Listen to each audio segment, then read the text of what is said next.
You know, the narrative this time of year is deafening.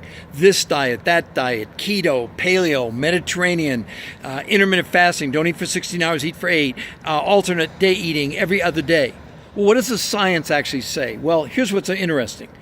In meta-analysis, that's an analysis of many, many different diet studies where they looked at thousands of people and named pretty much all the diets you can name by name. Jenny Craig, Weight Watchers, Nutrisystem, paleo, blood type, fasting, etc. When you boil everything down, here's what the studies say. In most of the studies, the average weight loss in a year for people, didn't matter what diet it was about 16 pounds. There were some where people lost in 2 months, they lost 14 or 15 pounds, back to the typical pound a week. But for example, there's a new hack now, it's called the Green Mediterranean Diet. Ooh, that sounds interesting. It was 16 pounds in 6 months. And we're led to believe that this is supposed to be good. This is like, yeah, that's really good. Yeah, we want to do that. Well, it's ludicrous, okay? Because the thing they never tell you, they never bring up the fact, what about the health benefits? Some of them touch on minimum. There's a improvement in blood sugar, and that's all good. But every diet has one thing in common. The weight you lose, and you can lose it on any of these diets. We could go A through Z on naming them all, okay?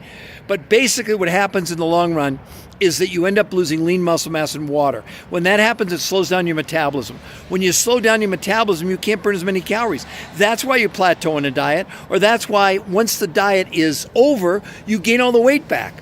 It's just a fact. I'm not making anything up. This is what they say in the studies. Journal of the American Medical Association, New England Journal of Medicine. Now, you've got to read the studies, and deep, buried in there, maybe 3/4 of the way through the study, it has a line that says, well, the majority of the weight loss was lean muscle.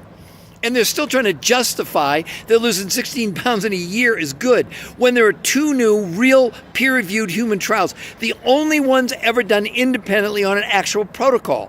And in the studies, which were 80% women, 20% men, no one was even allowed to exercise. They lost in a month what took a year on any diet. And instead of losing lean muscle mass, they gained 6 to 9% lean muscle mass. But that was just the start. They also lowered blood pressure, blood sugar, cholesterol, triglycerides by 25% in just 30 days. Also in 30 days, they lowered inflammation by 25%. And in 8 weeks, an unprecedented, they reduced visceral fat. That's the deadly fat around our organs by 33%. 33% in 8 weeks. No one was allowed to exercise. Not that the researchers were against exercise, but they didn't want that to be an outlier. I would encourage you, do your own research. Go to the link below and go to the website.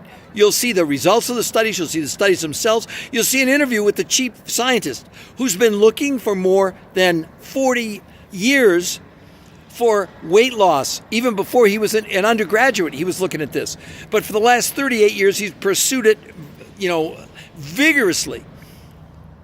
And they came to the same conclusion, that all these diets now, there's no way they would ever recommend a diet again because you're losing lean muscle mass now that they've found this solution in the R2M Protocol. It's changing lives. It could change your life and the lives of people around you. I don't want you to believe me. Go and look at the science. If you still believe in science, you still think science is valid, look at it. Because the other studies prove that unless you think that losing like a half a pound a week or 16 pounds in a year is good, it's up to you.